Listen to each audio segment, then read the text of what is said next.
independent counsel, this independent investigation, does to people like me. All right, joining me now is Betsy Woodruff, Daily Beast political reporter and MSNBC contributor, and also Naveed Jamali, former FBI double agent and also an MSNBC contributor.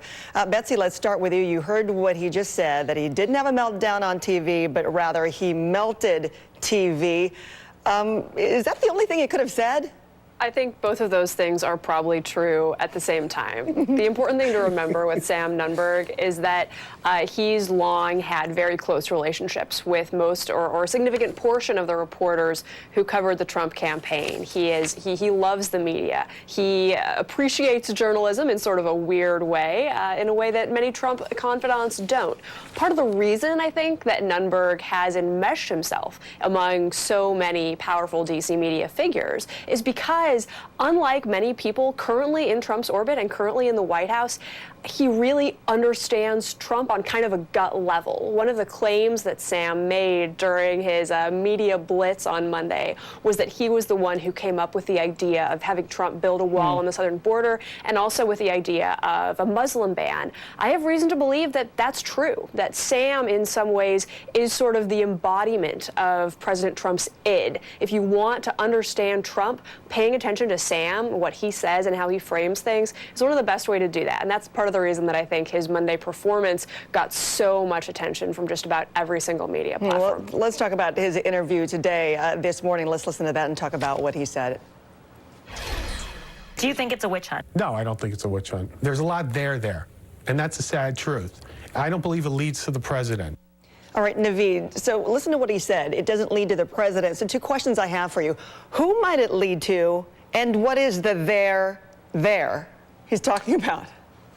Well, you know, this is a man who just went in and said, I think they have something on the president. Carter Page colluded with the Russians. So I think there's a question of what does Mueller actually have on the president? There's a question of where does Sam Nunberg fits in this? And I think Betsy's right. He's someone who really gravitates and loves the spotlight of the media. And I don't know that Sam Nunberg is going to be really able to shed much light on either of the first questions. I mean, he also said that he didn't have any communication with Carter Page. So, look, I think that the footnote that is here, that is Sam Nunberg, the question he has that he fits into the Mueller investigation is this question really about Roger Stone and really WikiLeaks. How did WikiLeaks get this information? And how did Roger Stone know in advance about, you know, he said it's now famously now Podesta's turn to be in the barrel. So I think it's probably what Mueller is focused on in this, and he's probably looking at Sam Nunberg as a secondary or tertiary witness to sort of shed some light into this. But beyond that, I'm not so sure that he would have direct knowledge of collusion or conspiracy with the Russians. Betsy, I want your take on that, too, as far as where Robert Mueller is going to be going, given the 6 hours of questioning.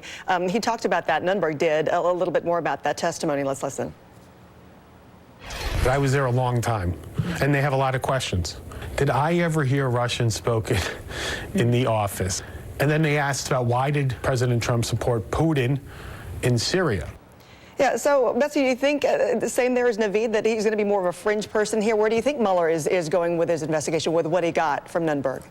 I think Naveed's right. I don't think Nunberg himself has any legal jeopardy. He would have, of course, if he defied Mueller, but clearly cooler heads prevailed when it came to him making important legal decisions. I think sort of the big takeaway from the fascinating Nunberg saga, of course, is that Mueller is looking at Roger Stone and that he's very interested, as Naveed pointed out, in all these potential communications between people adjacent to the Trump campaign. Remember, Stone was not a Trump campaign staffer for the bulk of the campaign, and people adjacent to the Kremlin, particularly WikiLeaks, which Mike Pompeo, President Trump's own CIA director, has characterized as a hostile foreign intelligence service. That nexus is a really significant one.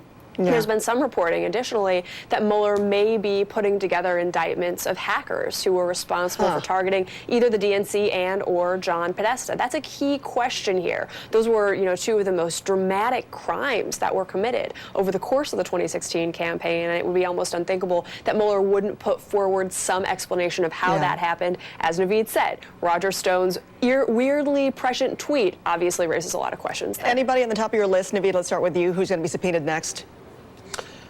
You know, that's a good question. I have to say, with what's coming out with Eric Prince, that seems to be, there's probably a lot more there with the Seychelles meeting. And what you're seeing, Francis, is I think a pattern here, a pattern of the Russians attempting to make contact, which in itself is not illegal. The interesting thing is that the one thing we haven't heard of any of these people the Russians reached out to is none of these Americans went to the FBI and said, here's what just happened. Here's what happened, They yeah. sat with it, and that's a very clear message to Russians to sort of further on the relationship. So I think there's going to be a lot more people coming out of the woodwork. Betsy, quickly, any big name?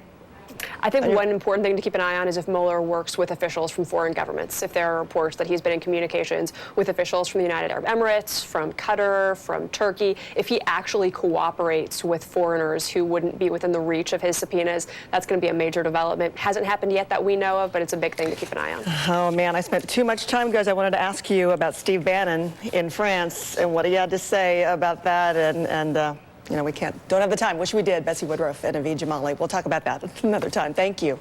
Sure thing. Coming up in our next hour, we are awaiting President Trump's arrival.